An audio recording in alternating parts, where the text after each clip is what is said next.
નમસ્કાર વિદ્યાર્થી મિત્રો, આજે આપણે ધોરણ 9માં ગણિતનું ત્રીજું ચેપ્ટર યામ ભૂમિતિ વિશે શીખીશું. મિત્રો, આગળના ધોરણમાં તમે સંખ્યા રેખા ઉપર બિંદુ નિરૂપણ શીખી ગયા છો. અહીંયા કોઈ એક બિંદુ તમે લખી શકો એ, કોઈક એમ કહેવામાં આવે કે બી બિંદુને સંગત સંખ્યા 2 છે તો એ બિંદુનું સ્થાન તમે અંકિત કરી શકો બી. પરંતુ સંખ્યા રેખાની બહાર સી બિંદુ આવેલું હોય તો એનું સ્થાન કેવી રીતે નક્કી કરી શકો અને ક્યાં છે, તો એ સમજવા માટે આપણે આજે યામ ભૂમિતિ શીખીશું કે સંખ્યા રેખાથી દૂર કોઈ બિંદુ આવેલું હોય તો એનું સ્થાન યામ સમતલમાં કેવી રીતે નક્કી કરી શકાય. કોઈ પણ બિંદુનું સ્થાન અંકિત કરવા માટે એક કરતાં વધારે રેખાની સંદર્ભની જરૂર પડે, અથવા આપણે વ્યવહારમાં જોઈએ તો કોઈ એક સ્થાન નક્કી કરવા માટે એક કરતાં વધારે સંદર્ભ લેવામાં આવે તો વધારે સરળતાથી આપણે બિંદુનું સ્થાન અંકિત કરી શકીએ. જોઈએ ઉદાહરણ જોઈએ. આપણે એક સોસાયટી છે. આ સોસાયટીમાં પૂર્વથી પશ્ચિમ જતો એક મુખ્ય માર્ગ છે. આ માર્ગમાં જુદી જુદી નાની નાની શેરીઓ છે અને દરેક શેરીમાં 5-5 ઘર છે. આ ઘરને આ શેરીને આપણે નંબર આપી દઈએ. સમજો કે આ 1, આ 2, 3, 4, 5 અને 6, કુલ 6 શેરીઓ છે.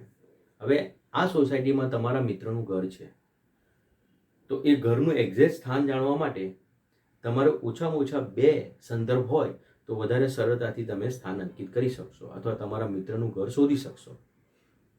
જો તમને એમ કહેવામાં આવે કે તમારા મિત્રનું ઘર ત્રીજી શેરીમાં છે, પણ ત્રીજી શેરીમાં તો 5 ઘર છે. એ 5 ઘરમાંથી કયું ઘર છે આપણે સ્પષ્ટ કહી શકતા નથી.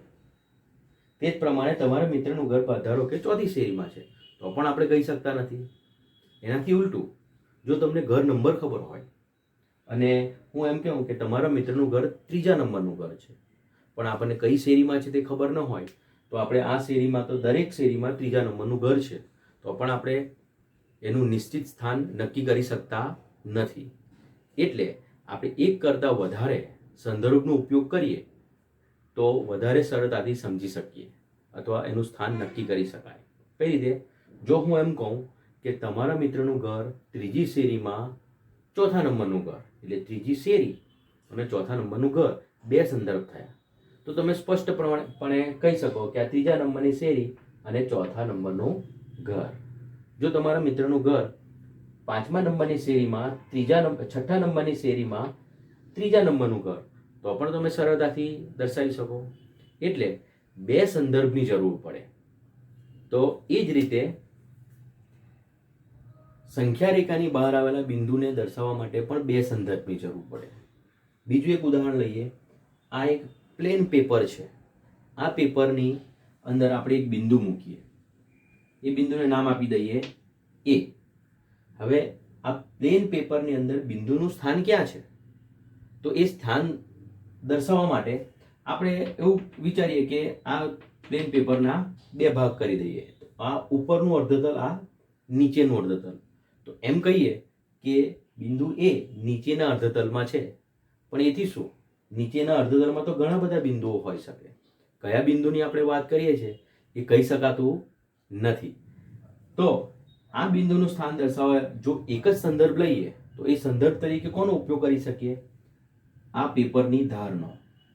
એ 4 ધાર આપેલી છે, તેમાંથી આ ડાબી ધાર, આ જમણી ધાર, આ ઉપરની ધાર, આ નીચેની ધાર, એ રીતે આપણે સંદર્ભ તરીકે લઈ શકીએ.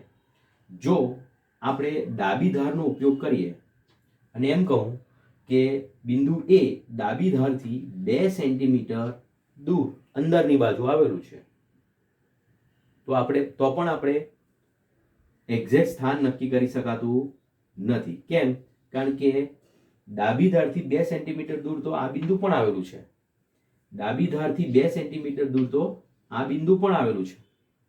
તો આપણે કયા બિંદુની વાત કરીએ છીએ એ કહી શકાતું નથી. એટલે બીજા સંદર્ભની જરૂર પડે. જો એ બિંદુને દર્શાવવું હોય તો ડાબી બાજુની ધારથી 2 સેન્ટીમીટર દૂર અને નીચેની ધારથી 5 સેન્ટીમીટર દૂર અથવા 5 સેન્ટીમીટર દૂર અંદરની તરફ આવેલું છે. તો આ એક્ઝેક્ટ સ્થાન નક્કી કરી શકાય. તે જ રીતે બીજું ઉદાહરણ લઈએ. બિંદુ P જમણી ધારથી 3 સેન્ટીમીટર અંદરની તરફ અને ઉપરની ધારથી 3 સેન્ટીમીટર નીચેની તરફ. તો જમણી ધારથી 3 સેન્ટીમીટર અંદરની તરફ અને ઉપરની ધારથી 3 સેન્ટીમીટર નીચેની તરફ હોય તેવું એક અને માત્ર એક જ બિંદુ મળશે. એટલે આપણે સરળતાથી એનું સ્થાન નિશ્ચિત કરી શકીએ. તો આ થઈ પેપરના અંદર. પણ આપણે યામ સમતલ, 8મા ધોરણમાં તમે સમતલ વિશે શીખી ગયા. તો એ સમતલ આપણે ગ્રાફ દોરતા પણ આગળના ધોરણમાં શીખી ગયા. તો ગ્રાફ એક યામ સમતલ છે. એ યામ સમતલ, ધારો કે આપણું બોર્ડ યામ સમતલ છે. એ યામ સમતલ અંદર જુદા જુદા બિંદુઓ આવેલા છે. આ બિંદુના સ્થાન આપણે કેવી રીતે નક્કી કરીએ? તો એ સ્થાન નક્કી કરવા માટે આપણે બે રેખાના સંદર્ભની જરૂર પડે. બરાબર, બે રેખાના સંદર્ભની જરૂર પડે. તો એના અંદર પહેલું એક્સ અક્ષ અને બીજું વાય અક્ષ. કઈ રીતે થઈ શકે જોઈએ આપણે.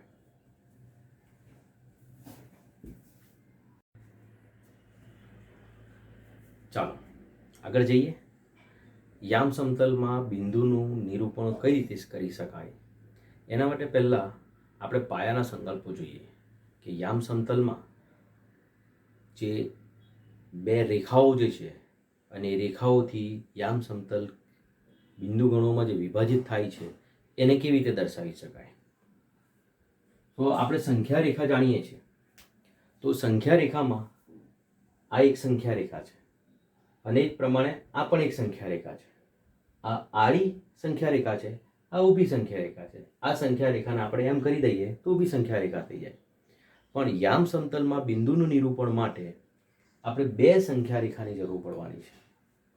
તો આવી બે સંખ્યા રેખામાં જે સમક્ષિતિજ સંખ્યા રેખા છે એ અને આ કહેવાશે શિરોલંબ સંખ્યા રેખા. આ બંને પરસ્પર એકબીજાને છેદે છે અને એ બંને પરસ્પર એકબીજાને આ શૂન્ય આગળ છેદે. એટલે આ આપણી સમક્ષિતિજ સંખ્યા રેખા અને આ શિરોલંબ સંખ્યા રેખા, આ બંને પરસ્પર 0 બિંદુએ એટલે કે બંનેના શૂન્ય સંખ્યા રેખા પર આપણે જે સંખ્યા દર્શાવીએ તે બંનેનું મૂલ્ય આ બિંદુ આગળ શૂન્ય થશે. આ બિંદુને આપણે કહીશું ઉગમ બિંદુ. અને આ જે સમક્ષિતિજ રેખા છે તેને આપણે x ડેશ જેને x અક્ષ કહીશું અને શિરોલંબ છે તેને y ડેશ વડે દર્શાવીશું અને આ રેખાને આપણે હવે કહીશું y અક્ષ. x ડેશ ને x અક્ષ. આના અંદર સંખ્યા રેખામાં આપણે શૂન્યથી એકમ અંતરે સંખ્યા રેખા પર જે રીતે સંખ્યા દર્શાવીએ છીએ તે પ્રમાણે દર્શાવી દઈએ. 1 2 3 4 5 6. 1 2 3 4 5 6. શૂન્યની ડાબી બાજુએ -1 -2 -3 -4 -5 અને -6. તે જ પ્રમાણે અહીંયા પણ શૂન્યની નીચેની તરફ -4 -5 અને -6. તમે જોશો કે સમક્ષિતિજ રેખામાં શૂન્યની જમણી બાજુએ ધન સંખ્યા છે. એટલે સામાન્ય રીતે આને ધન x અક્ષ કહીશું અને આ બાજુ ઋણ x અક્ષ કહીશું. તે જ પ્રમાણે આને ધન y અક્ષ કહીશું અને આ ઋણ y અક્ષ કહીશું. હકીકતમાં બંને અક્ષ એક જ છે, એક જ રેખા છે, પણ એને આપણે ધન x અક્ષ ને ઋણ x અક્ષ કહીશું. x અક્ષના બે ભાગ. તે જ પ્રમાણે ધન x અક્ષ અને ધન y અક્ષ અને ઋણ y અક્ષ. આ બે રેખાથી આ જે યામ સમતલ છે એ યામ સમતલનું 4 બિંદુ ગણોમાં વિભાજન થાય. તો એ 4 બિંદુ ગણો કયા કયા છે? તો આ 4 બિંદુ ગણો કહેવાય. અને આ દરેક બિંદુ ગણોને ચરણ નામથી ઓળખાય. શું કહેવાશે? ચરણ. હવે આ ચરણમાં એનું નંબરિંગ કરેલું છે. તો આ ચરણ જે છે આ પ્રથમ ચરણ કહેવાશે. આ દ્વિતીય ચરણ, આ તૃતીય ચરણ, આ ચતુર્થ ચરણ. હવે અહીંયા આ ચરણ દર્શાવવા માટે એક બાબત જરૂરી છે કે જ્યારે પણ આપણે ચરણ દર્શાવીએ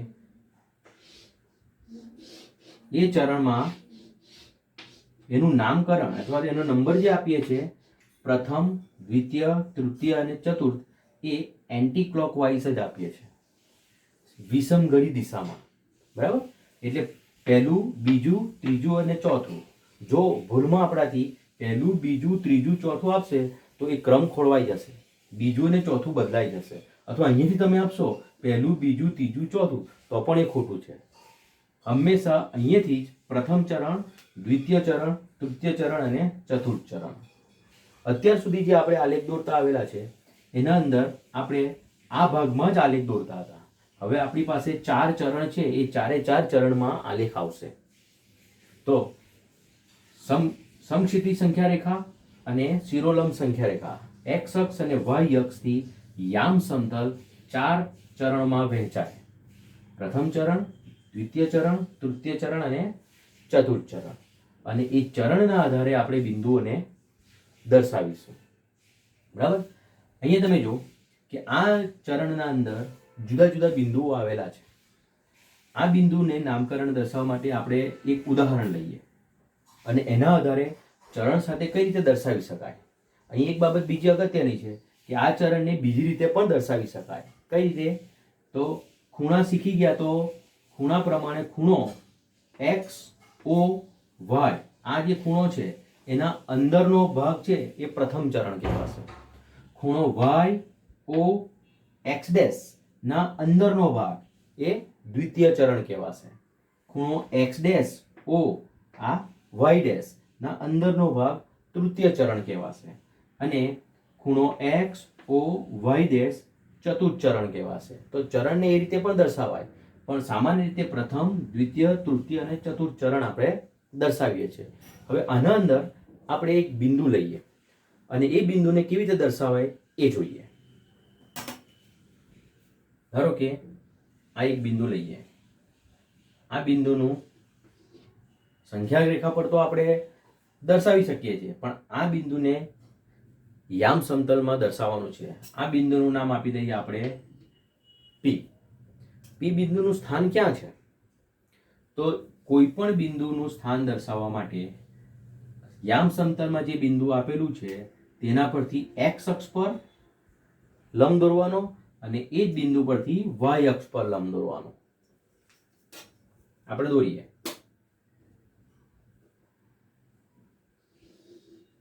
એક્સ અક્ષ પર કેટલું મળ્યું આપણને? અહીંયા 3. તો અહીંયા પી ની બાજુમાં પ્રથમ આપણે લખીશું 3.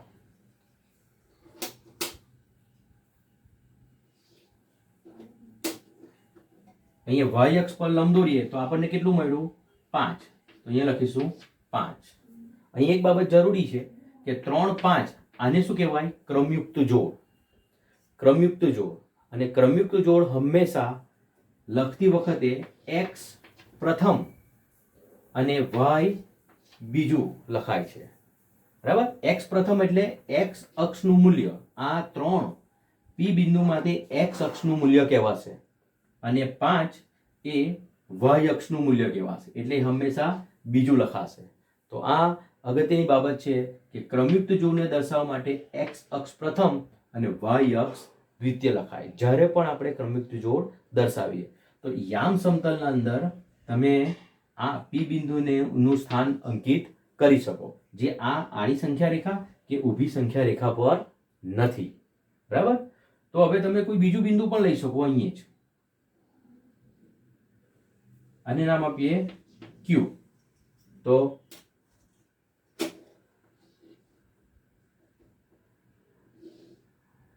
એક્સ અક્ષ પર આપણે લંબ દોરીએ તો મૂલ્ય કેટલું મળ્યું?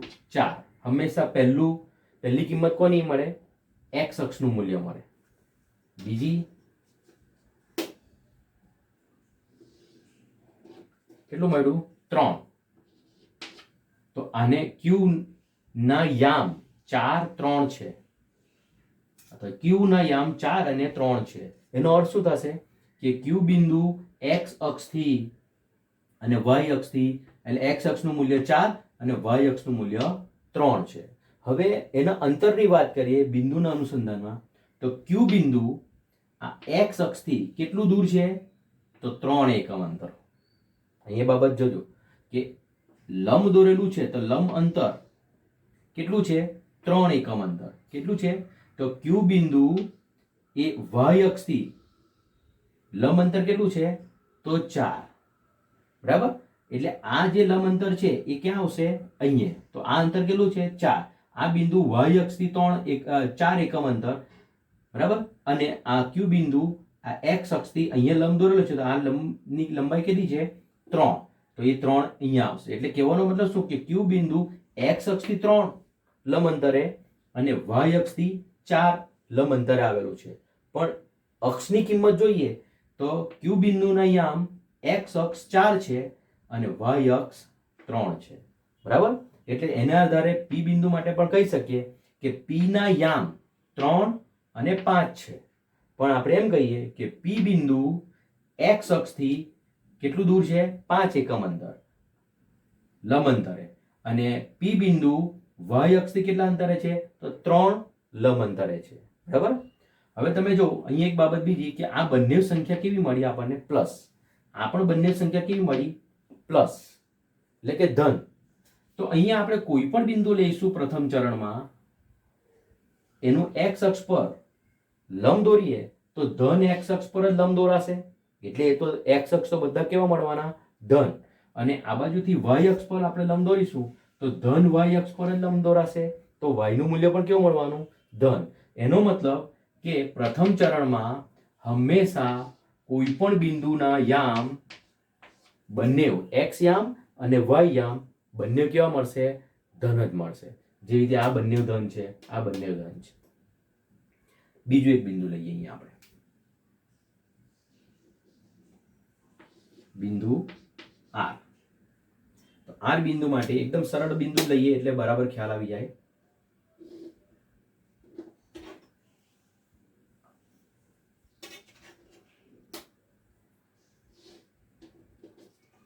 તો એક્સ અક્ષ પર લંબ દોરે તો આપણને મળ્યું -3 અને વાય અક્ષ પર લંબ દોરે તો કેટલું મળ્યું? 2. તો આર બિંદુના યામ કેટલા છે? -3 અને 2. બરાબર. તો અહીંયા કોઈ પણ બિંદુ લઈશું અને એક્સ અક્ષ પર લંબ દોરીશું તો આપણને કઈ સંખ્યા મળશે? ઋણ જ મળશે, માઇનસ જ મળશે. અને વાય અક્ષ પર લંબ દોરીશું તો કઈ મળશે? ધન જ મળશે. એનો મતલબ દ્વિતીય ચરણમાં હંમેશા કોઈ પણ બિંદુ હોય એના યામ એક્સ યામ ઋણ અને વાય યામ ધન જ મળશે. બરાબર. તે જ પ્રમાણે અહીંયા લઈએ આપણે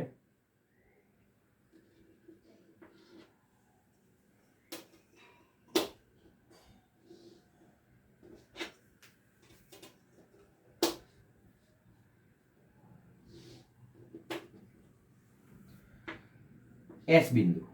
એસ બિંદુને યામ એક્સ અક્ષ પર, પહેલા એક્સ અક્ષ પર ના લખાય તો -4 અને વાય અક્ષ પર -3. અહીંયા કોઈ બીજું બિંદુ હું લઈશ તો પણ એને એક્સ અક્ષ પર દોરીશ તો એ એક્સ અક્ષ પર કેવું મૂલ્ય મળવાનું? ઋણ. અને વાય અક્ષ પર દોરીશ તો પણ મૂલ્ય કેવું મળવાનું? ઋણ. એનો મતલબ શું થશે કે એક્સ અને વાય બંને માટે તૃતીય ચરણમાં ઋણ મૂલ્ય મળશે. હવે જો આ એસ ના યામ -4 અને -3 છે. તે જ પ્રમાણે ચોથા ચરણમાં કોઈ એક બિંદુ લઈએ આપણે,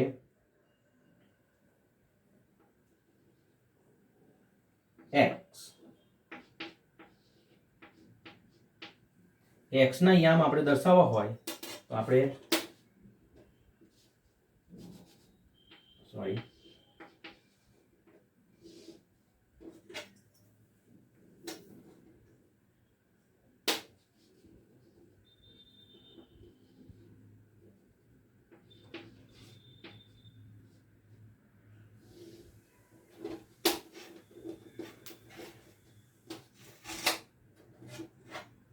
તો x ના યામ શું થશે x અક્ષ પર પહેલા 4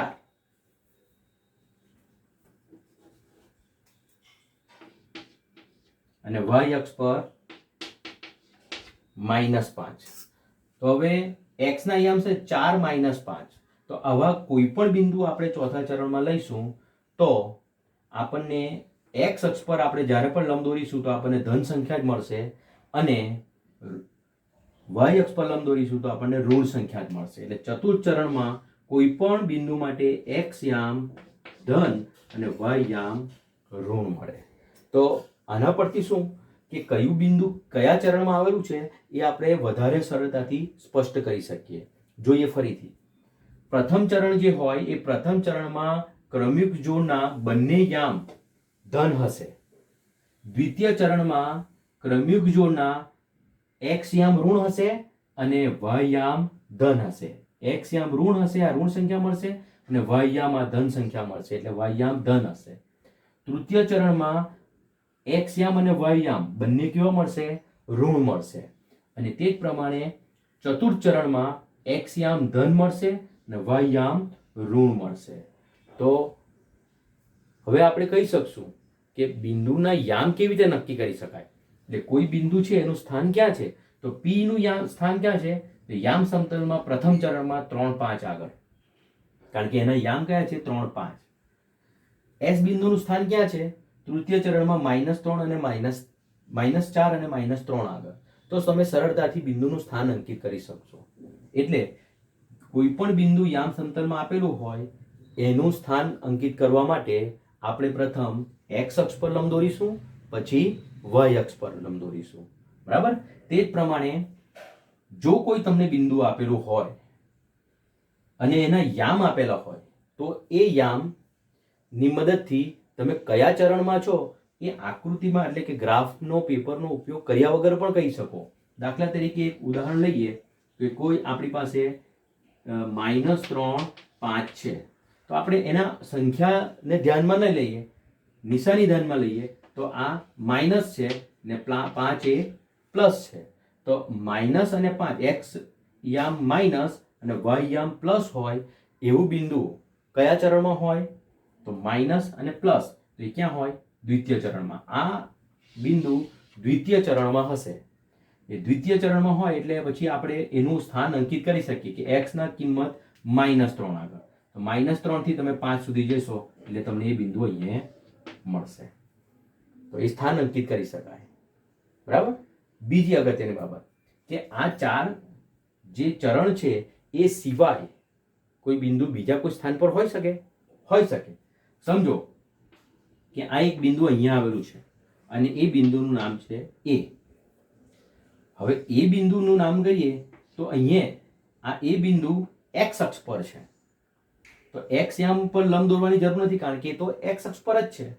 તો આપણને મળશે 6 અને y યામ પર લંબ દોરીશું તો અહીંયા મળશે 0. તો a ના યામ 6 0 થશે. બરાબર? તો તે જ પ્રમાણે બીજું એક બિંદુ લઈએ -6 0 અને b નામ આપી દઈએ તો -6 0. તે જ પ્રમાણે અહીંયા આ એક બિંદુ લઈએ c, એના યામ 0 a. કેમ કે x અક્ષ પર લંબ દોરીશું તો 0 મળશે અને એ બિંદુ y અક્ષ પર છે એટલે એની કિંમત તો 1 મળવાની જ છે. આ બાબત ધ્યાન રાખજો. અને તે જ પ્રમાણે અહીંયા આ 4 આ d માટે શું કહીએ? x અક્ષ પર લંબ દોરીશું તો 0 અને y અક્ષ પર તો -4 એની કિંમત છે જ. તો આ 4 બિંદુ પણ ખૂબ જ અગત્યના છે. કયા કયા? a, b, c અને આ d. બરાબર? હું જરા હાઇલાઇટ કરું એટલે વધારે ખ્યાલ આવે.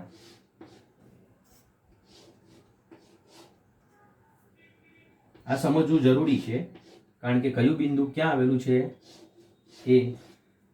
હવે જો આ એ બિંદુ એક્સ અક્ષ પર આવેલું છે, તો એક્સ અક્ષ પર આવેલા બિંદુના યામ 6, 0 છે. જે બિંદુ એક્સ અક્ષ પર આવેલું છે તેનો વાય યામ હંમેશા 0 હોય.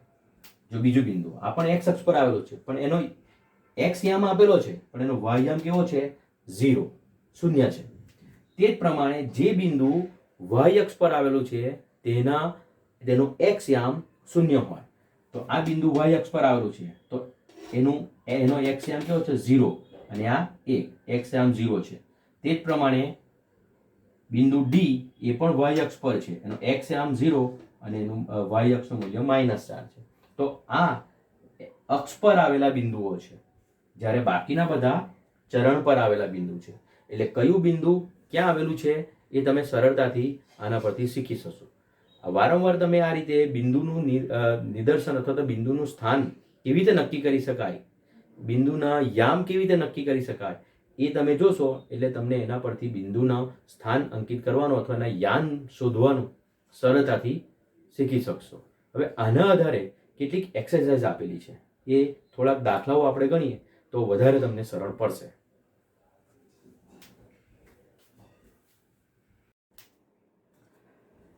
ચાલો એક્સરસાઇઝ જોઈએ.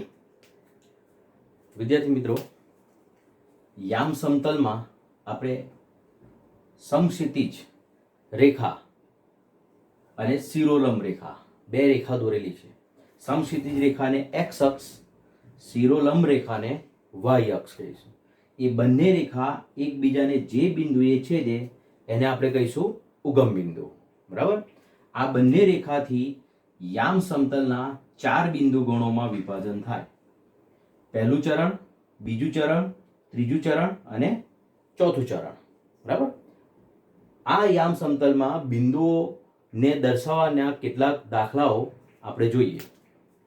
પહેલું, બિંદુ બી ના યામ લખો. હવે યામ સમતલમાં આપણને એક્સરસાઇઝ આપેલી છે, એના અંદર બી, જે બિંદુના યામ આપણે શોધવાના હોય તે બિંદુમાંથી એક્સ અક્ષ પર લંબ દોરવાનો. એક્સ અક્ષ પર લંબ દોરીએ તો આપણને શું મળશે? -4. અને વાય અક્ષ પર લંબ દોરીશું તો આપણને શું મળશે? 2. બરાબર? તો આપણો જવાબ શું બનશે? બિંદુ બી ના યામ લખો તો બિંદુ બી ના યામ શું થશે? -4, 2. બરાબર? બીજું, બિંદુ સી ના યામ લખો.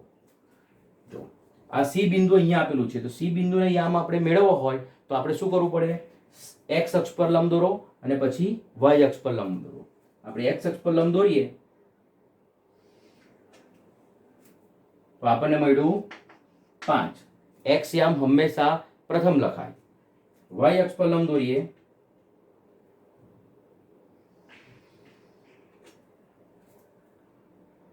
વાય અક્ષ પર મળ્યું -3. વાય અક્ષ દ્વિતીય લખાય. તો સી બિંદુના યામ શું લખાશે? આપણે જવાબ 5 - 3. યામ સમતલમાં કોઈ પણ બિંદુ આપેલું હોય તો એ બિંદુના યામ શોધવા માટે એક્સ અક્ષ પર લંબ દોરવાનો અને વાય અક્ષ પર લંબ દોરવાનો. બરાબર? એટલે એ બંને મૂલ્ય આપણને એક ક્રમયુક્ત જોડ આપશે. એ ક્રમયુક્ત જોડ જ આપેલા બિંદુના યામ થશે. ત્રીજું, -3, -5 દ્વારા દર્શાવેલ બિંદુ લખો. તો કયું બિંદુ દર્શાવેલું છે? તો -3, એક્સ અક્ષનું મૂલ્ય -3, તો આ -3 છે.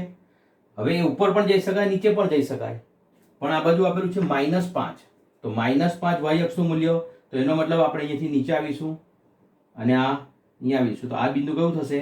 ઈ બિંદુ. તો અહીંયા આપણો જવાબ લખીશું બિંદુ ઈ. એવું છે કે જેના યામ -3, -5 છે. બરાબર? ત્રીજા ચરણમાં બિંદુ ડી નો એક્સ યામ લખો. બિંદુ ડી નો એક્સ યામ, બિંદુ ડી ક્યાં આવેલું છે? બિંદુ ડી. જો આ બિંદુ ડી નો એક્સ યામ આપણે શોધવો હોય તો એક્સ અક્ષ પર શું કરવું પડે? લંબ દોરવો પડે. એક્સ અક્ષ પર આપણે લંબ દોરીએ તો આપણને મળી જશે 3. એનો મતલબ શું થશે કે બિંદુ ડી નો x યામ 3 છે. જો y યામ પણ શોધવો હોય તો y યામ કેટલો મળી જશે આપણને -2. બરાબર, પણ આપણે તો ફક્ત x યામ જોઈએ છે એટલે આપણો જવાબ આવશે 3. મિત્રો અહીંયા આપણી ચોપડીના અંદર ધોરણ 9 ની ચોપડીના અંદર x યામ અને બીજો શબ્દનો પણ ઉપયોગ કરેલો છે કોટી. જ્યારે કોઈ બિંદુનો કોટી લખો એનો મતલબ થશે કે એ બિંદુનો x યામનું મૂલ્ય લખો. એ જ પ્રમાણે જ્યારે કોઈ બિંદુનો ભુજ લખો એનો મતલબ થશે કે એ બિંદુનો y યામ લખો. બરાબર, તો ચોપડીમાં આ રીતે બે શબ્દનો ઉપયોગ કરેલો છે. આપણે જે શીખેલા તેમાં x યામ અને y યામ. તો x યામને કોટી પણ કહેવાય અને y યામને ભુજ પણ કહેવાય. એટલે x યામનું મૂલ્ય કોઈ પણ બિંદુ માટે x યામનું મૂલ્ય કોટી કહેવાશે અને y યામનું મૂલ્ય ભુજ કહેવાશે. બરાબર, તો એ શબ્દ પણ તમે યાદ રાખો. પરીક્ષામાં જો તમને કોટી તરીકે પૂછાય તો એનો મતલબ શું થશે x યામનું મૂલ્ય, અને ભુજ પૂછાય એનો મતલબ શું થશે y યામનું મૂલ્ય. બિંદુ h નો y યામ, તો બિંદુ h ક્યાં આવેલું છે આ બિંદુ h નો y યામ જો શોધવું હોય તો આપણે શું કરવું પડે y અક્ષ પર લંબ દોરવો પડે. y અક્ષ પર લંબ દોરીશું તો આપણને શું મળ્યું 4. પણ જો આપણે x અક્ષ પર લંબ દોરીએ તો આપણને જવાબ શું મળશે 2. બરાબર, તો આપણે તો ફક્ત y યામ લખવાનો છે એટલે કે ભુજ, તો જવાબ આવશે 4. બરાબર, હવે જો ઉગમ બિંદુના યામ લખો. ઉગમ બિંદુ કોને કહેવાય? સમક્ષિતિજ રેખા અને શિરોલંબ રેખા, બે રેખા છે. x અક્ષ અને y અક્ષ બંને એકબીજાને બંનેના શૂન્ય મૂલ્ય આગળ છેદે છે એટલે આ ઉગમ બિંદુ કહેવાશે. એ ઉગમ બિંદુ જે છે આ બિંદુને શું કયા નામથી ઓળખીશું? ઉગમ બિંદુ. અને ઉગમ બિંદુ આગળ x અક્ષનું મૂલ્ય પણ શૂન્ય અને y અક્ષનું મૂલ્ય પણ શૂન્ય. તો ઉગમ બિંદુના યામ આપણે શું લખીશું 0 0. આ બરાબર ધ્યાન રાખજો કે આપણને ઓબ્જેક્ટિવમાં કે ખાલી જગ્યામાં પૂછી શકે કે ઉગમ બિંદુના યામ લખો, તો ઉગમ બિંદુના યામ શું થશે 0 0. આ ક્રમયુક્ત જોડ આપણે 0 0 ની લખાશે. બરાબર, તો આ રીતે યામ સમતલમાં આપેલા બિંદુઓને દર્શાવી શકાય અથવા તો આપેલા બિંદુના યામ કેવી રીતે દર્શાવી શકાય એ જોઈએ. હજુ પણ થોડા આ ઉદાહરણ આપેલા છે એને જરા ફટાફટ જોઈ લઈએ. પહેલું બિંદુ 4 2. હવે આપણે સામાન્ય રીતે જ્યારે બિંદુ દર્શાવવાનું હતું તો આપણે x અક્ષ અને y અક્ષ પર લંબ દોરીને દોરતા હતા અને બિંદુ દર્શાવતા હતા. દાખલા તરીકે 4 2, x યામનું મૂલ્ય 4 છે એટલે કે આ, અને y યામનું મૂલ્ય 2 છે એટલે 2 આ બાજુ આવશે. તો આ બંને આગળ આપણે x યામ અને y યામ આપણે દર્શાવતા હતા. આ પહેલું બિંદુ.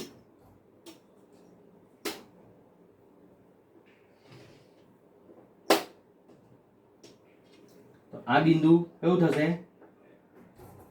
4 2. આ બિંદુના યામ કયા થશે 4 2, જે આ છે. એટલે હવે પછી આગળના ધોરણમાં અને આજ 9મા ધોરણમાં જ આગળ તમે ભણશો તો તમને બિંદુઓના યામ આ રીતે આપેલા હશે.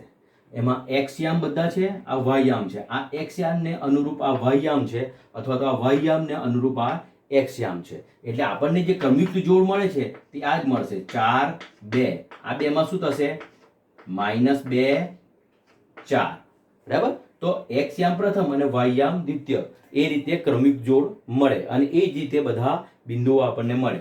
બીજું છે -2 4. -2 એટલે આ અને 4 એટલે પ્લસ. તો આ બંનેને પછી દરેક વખતે આપણે લાઇનિંગ દોરીને ન કરીએ અને ડાયરેક્ટ મૂકી શકીએ તો પણ ચાલે, કારણ કે તમે આ જે એક્સરસાઇઝ છે એ આલેખ પેપરમાં કરવાના છે. આલેખ પેપરમાં ઓલરેડી બધી લાઇનિંગ દોરેલી જ હોય. તો આ બીજું બિંદુ -2 ને 4 તમે ફૂટપટ્ટી મૂકો -2 આગળ અને 4 માંથી લાઈન આવતી છે તો આ બિંદુ શું થશે -2 4 તમે દર્શાવી શકો. -5 -4 તો x નું મૂલ્ય -5, તો -5 આગળ તમે ફૂટપટ્ટી મૂકો, એમાંથી જે પસાર થતી લાઈન ડાર્ક લાઈન અને -4, તો -4 માંથી આવતી લાઈન તમે અહીંયા બિંદુ મૂકી શકો. આ બિંદુ કયું થશે -5 -4. ત્યાર પછી 2 -5, 2 એટલે ધન અને -5 એટલે ઋણ. તો આ 2 માંથી આવતી લાઈન અહીં અને -5 માંથી આવતી લાઈન અહીં, તો આ આપણે શું મળશે? 2 - 5. બરાબર. હવે જો -2 0 આપણે આગળ શીખી ગયા કે જે બિંદુનો વાહ્યામ શૂન્ય હોય એ બિંદુ હંમેશા ક્યાં આવેલું હોય? x અક્ષ પર. એટલે અહીંયા x અક્ષનું મૂલ્ય -2, તો -2 આ લખીએ અને y અક્ષનું મૂલ્ય 0 એટલે 0 થવાનું. એટલે એ બિંદુ ક્યાં આવેલું છે? x અક્ષ પર. -2 0. બરાબર. 0 3 જે બિંદુનો x યામ શૂન્ય હોય તે બિંદુ y અક્ષ પર આવેલું છે. એટલે x યામ શૂન્ય અને y નું મૂલ્ય 3 એટલે આ બિંદુ અહીંયા આવશે. તો આ બિંદુના યામ શું છે? 0 3. બરાબર. ત્યાર પછી છેલ્લું બિંદુ 2.5 પ્લસ અને -4.5. તો 2.5 પ્લસ તો એ ક્યાં આવેલું છે? 2 અને 3 ની વચ્ચે. હવે બિંદુ મિત્રો કે આ જ 2.5 નક્કી કેવી રીતે કરવાનું? આપણને આપણી પાસે જે ગ્રાફ પેપર હોય એ ગ્રાફ પેપર સામાન્ય રીતે 5 ખાનાવાળું કે 10 ખાનાવાળું હોઈ શકે. જો આ 2 અને 3 છે, આમાં 1 2 3 4 ને 5 5 કાપા છે. જો 5 કાપા હોય તો એક કાપાની કિંમત કેટલી થાય? તો આપણે સામાન્ય રીતે આ 1 સેન્ટીમીટરના અંદર 5 કાપા હોય છે. તો એનો મતલબ શું થાય કે 5 કાપાની કિંમત 1 સેન્ટીમીટર થાય. તો એક કાપાની કિંમત કેટલી? તો આપણને શું મળે? 1 ગુણ્યા 1 છેદમાં 5 એટલે 1/5. તો આપણને મળે 0.2. એનો મતલબ શું? દરેક કાપાની કિંમત 0.2 છે. એટલે 2 પછી જો આપણે ગણીએ તો 2.2 પછી આનંદ બીજા 0.2 ઉમેરીએ તો 2.4 2.6 2.8 અને 2.8 માં 0.2 ઉમેરીએ એટલે કેટલા મળશે? 3. તો દરેક કાપાની કિંમત કેટલી મળશે? 0.2. ક્યારે? જ્યારે 1 સેન્ટીમીટરમાં 5 કાપા હોય. જો 1 સેન્ટીમીટરમાં 10 કાપા હોય તો દરેકની કિંમત કેટલી મળશે? આ 5 ની જગ્યા કેટલા થઈ જશે? 10. તો 1/10 મળશે. કેવી રીતે? કે 10 કાપાની કિંમત 1 સેન્ટીમીટર, તો 1 કાપાની કિંમત કેટલી? તો આપણને મળે 0.1. તો એનો મતલબ શું? દરેક કાપાની કિંમત 0.1. એટલે આ 2 પછી લખીશું તો 2.1 2.2 2.3 2.4 2.5 2.6 2.7 2.8 2.9 ને 0.1 ઉમેરશું એટલે 3 થઈ જશે. બરાબર. તો એ રીતે આપણે દરેક કાપાની કિંમત પણ જાણી શકીએ. કઈ રીતે? કે 1 સેન્ટીમીટરમાં આવેલા કાપાની સંખ્યા જો નું મૂલ્ય 1 સેન્ટીમીટર થાય તો એક કાપાની કિંમત કેટલી? આ બાબત ખાસ સમજજો. બરાબર. આપણને પરીક્ષામાં 1 સેન્ટીમીટરમાં 5 લાઇનિંગ વાળું આલેખ પેપર કે 10 લાઇનિંગ વાળું આલેખ પેપર હોય તો એ પ્રમાણે આપણે દર્શાવી શકીએ. તો અહીંયા 2.5 છે તો 2 અને 3 ની વચ્ચે. તો એમાં શું થશે? અહીંયા જો દાખલા તરીકે આ 2.5 છે તો 2.4 2.5 ને 2.6. જો 5 કાપેલા હોય તો 5 કાપા આપેલા હોય તો 2.4 અને 2.6 ની વચ્ચે આવશે. તો અહીંયા એ જ વસ્તુ હશે કે આ 2.5 થશે, આ -4.5 એટલે -4 અને -5 ની વચ્ચે. તો આની વચ્ચે કુલ આપણી પાસે 5 કાપા છે. તો અહીંયા -4.2 -4.4 -4.6 તો એની વચ્ચે. આ રીતે આપણે આગળ જઈશું અને આ 2.2 આ રીતે આગળ જઈશું. તો અહીંયાથી આપણે એક લાઇનિંગ દોરીએ આમ અને આ એક બીજી લાઇનિંગ દોરીએ. તો આ બિંદુ જે છે આ બિંદુ કયું થશે? 2.5 -4.5 થશે. બરાબર. તો આ રીતે જુદા જુદા બિંદુઓને આપણે દર્શાવી શકીએ. હજુ પણ કેટલાક એવા દાખલાઓ જે છે કે જે આપણે ધોરણ 9 માં ગણવા લાયક છે તો ગણીએ આપણે. બરાબર. જોઈએ.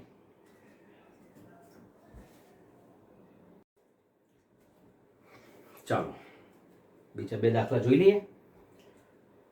પહેલો દાખલો, જો x બરાબર 2 y બરાબર 3 u બરાબર -2 અને v બરાબર -3 હોય તો x પ્લસ y અને u પ્લસ v એ ખાલી જગ્યા ચરણનું બિંદુ છે.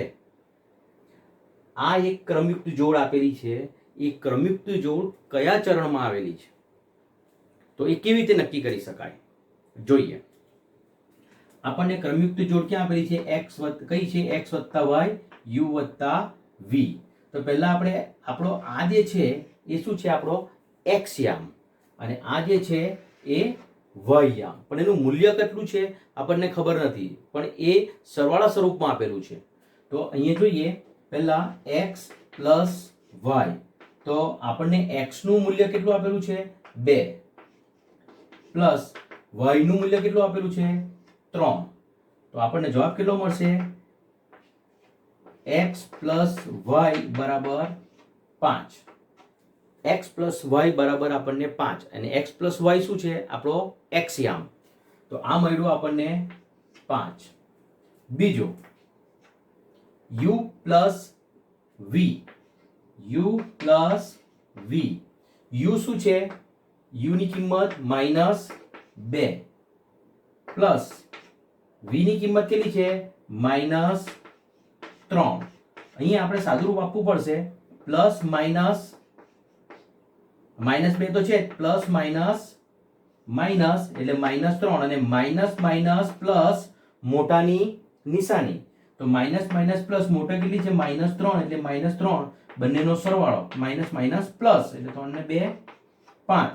તો u પ્લસ v આપણને કેટલું મળ્યું -5. તો એ આપણો શું છે, વાય. એટલે આપણને જે ક્રમિક જોડ માંગેલી છે એ ક્રમિક જોડ કઈ છે 5 -5. એટલે આપણને કિંમત આપેલી છે, એ કિંમત પરથી આપણે ક્રમિક જોડ શોધવાની છે, અને એ ક્રમિક જોડ કઈ છે 5 -5. હવે સમજો 5 આપણો એક્સ યામ છે, અને -5 આ છે, તો 5 -5, તો આપણને આ બિંદુ મળે 5 -5. બરાબર. ચરણ શોધવા માટે આપણને બિંદુ અંકિત કરવું જરૂરી નથી, બરાબર, કારણ કે આપણે જાણીએ છીએ કે જે એક્સ અક્ષ અને વાય અક્ષનું મૂલ્ય આપેલું છે એ મૂલ્યની નિશાની પરથી પણ આપણે ચરણ તો નક્કી કરી શકીએ. તો અહીંયા કયા ચરણમાં મળ્યું, ચતુર્થ ચરણ. બરાબર. આપણને ફક્ત આટલું જ ખબર હતી કે 5 અને -5, તો એક્સ યામ ધન અને વાય યામ ઋણ. એક્સ યામ ધન હોય અને વાય યામ ઋણ હોય એવું કયું ચરણ છે, ચતુર્થ ચરણ. તો આપણે સીધું જવાબ લખી શકાય, યામ સમતલમાં અંકિત કરવાની જરૂર પડશે નહીં. તો આવો ઓબ્જેક્ટિવ સરળતાથી લખી શકાય. જવાબ મળશે આપણું ચતુર્થ ચરણ. જે ઓપ્શન આપ્યો હોય તે લખી શકાય. ચોથું ચરણ એમ લખ્યું હોય તો ચોથું ચરણ, ચતુર્થ ચરણ લખેલું હોય તો ચતુર્થ ચરણ. બરાબર. હવે બીજું એક અગત્યનું જોઈએ, બિંદુ P 3 -2 અને Q 3 4 ને જોડતી રેખા ખાલી જગ્યા છે. બરાબર સમજો, બે બિંદુ આપેલા છે, બિંદુ P અને Q. આ બંને બિંદુને જોડતી રેખા ખાલી જગ્યા છે PQ, બિંદુને જોડતી રેખા. તો રેખા કઈ કઈ પ્રકારની આવી શકે આ યામ સમતલમાં, પહેલા આનો જવાબ જોઈએ અને એના પછી બીજી રેખાઓ વિશે વાત કરીએ આપણે. તો પહેલા બિંદુને અંકિત કરીએ. P બિંદુના યામ કયા છે, 3 -2. x યામ 3 છે અને y યામ -2 છે. તો આ 3 અને -2, આ બિંદુ મળશે આપણું P 3 -2. બરાબર. Q 3 4 પહેલા ચરણમાં, આ 3 અને આ 4 આપણે મૂકીએ, આ 4 Q બિંદુ 3 4 ને જોડતી રેખા. તો આ બંનેને P અને Q ને જોડતી રેખા આપણે દોરીએ.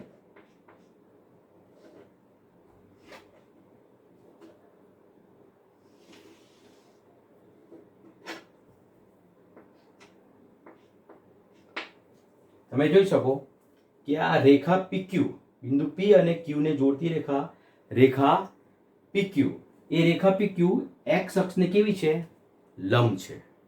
બરાબર છે, x અક્ષને કેવી છે, લંબ છે.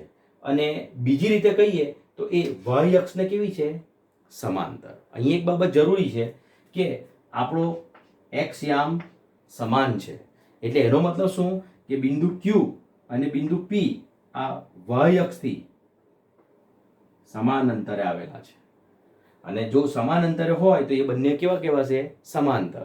તો આ જ રેખાને બે રીતે આપણે કહી શકીએ કે બિંદુ P અને Q ને જોડતી રેખા એ x અક્ષને લંબ છે અથવા y અક્ષને સમાંતર છે. એટલે આપણો જવાબ શું આવશે? જોડતી રેખા x અક્ષને લંબ છે. અથવા તો બીજો જવાબ જે ઓપ્શનમાં જવાબ હોય તે તમે લખી શકો. બાકી બેમાંથી કોઈ પણ જવાબ લખશો તે સાચો કહેવાશે. પણ જો ઓપ્શનમાં x અક્ષ ને લંબ આપેલું હોય તો એ જ જવાબ લખવો પડે. y અક્ષને સમાંતર નહીં આપ્યું હોય તો તમે y અક્ષને સમાંતર લખશો તો એ જવાબ ખોટો કહેવાય. એટલે x અક્ષને લંબ અથવા તો y અક્ષને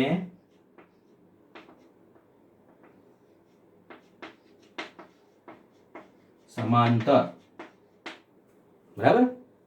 આના અંદર એક બાબત બીજી ઉમેરી શકાય કે બિંદુ P અને Q વચ્ચેનું અંતર કેટલું છે? બે બિંદુ છે.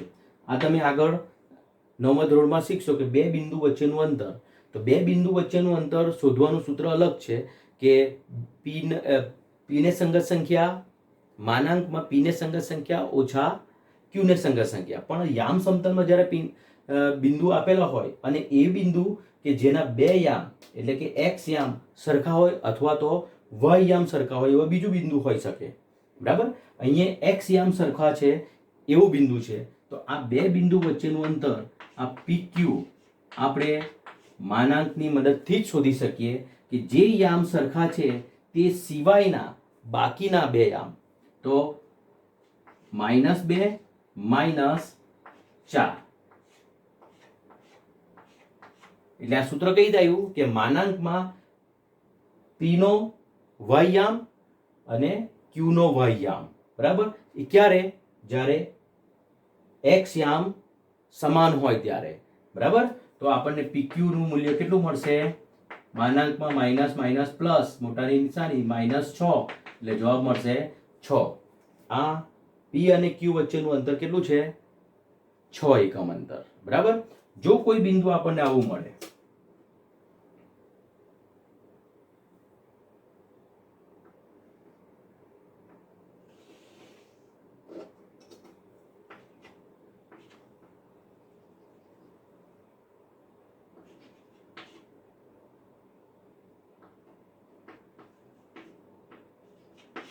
R, બિંદુ R જેના યામ -2 4 છે. બરાબર. તો એ બંનેને QR જોડતી રેખા QR એ x અક્ષને સમાંતર છે જ્યારે y અક્ષને કેવી છે? લંબ છે. તો અહીંયા પણ બિંદુ QR ને જોડતી રેખા એ y અક્ષને લંબ છે અથવા x અક્ષને સમાંતર છે. આના અંદર તમે જો કે બિંદુ Q અને R વચ્ચેનું અંતર. તો અહીંયા તમે જો કે અહીંયા y યામ સરખા છે. y અક્ષનું મૂલ્ય સરખું છે જ્યારે x યામ જુદા જુદા છે. જ્યારે અહીંયા શું હતું? x યામનું મૂલ્ય સરખું હતું, y યામનું મૂલ્ય જુદું જુદું છે. જ્યારે અહીંયા y યામનું મૂલ્ય સરખા છે, x યામનું મૂલ્ય જુદું જુદું છે. તો q અને r નું વચ્ચેનું અંતર શોધવું હોય તો qr બરાબર માનાંકમાં આપણે જે બેના યામ જુદા જુદા છે તેને સરખાવીશું. તો q નો x યામ માઇનસ r નો x યામ. તો આનો જવાબ શું આવશે? માઇનસ માઇનસ પ્લસ 3 + 2 એટલે આપણે જવાબ મળશે 5. તો QR નું Q અને R બિંદુ વચ્ચેનું અંતર આપણને કેટલું મળશે? 5 એકમ અંતર. તો આ રીતે તમે બે બિંદુ વચ્ચેનું અંતર શોધી શકશો. બરાબર. બે બિંદુને જોડતી રેખા કયા પ્રકારની છે? x અક્ષને લંબ છે, x અક્ષને સમાંતર છે, y અક્ષને લંબ છે કે y અક્ષને સમાંતર છે. બરાબર. તમે આપણને આપેલા ઓપ્શનમાંથી શોધી શકાય. બરાબર.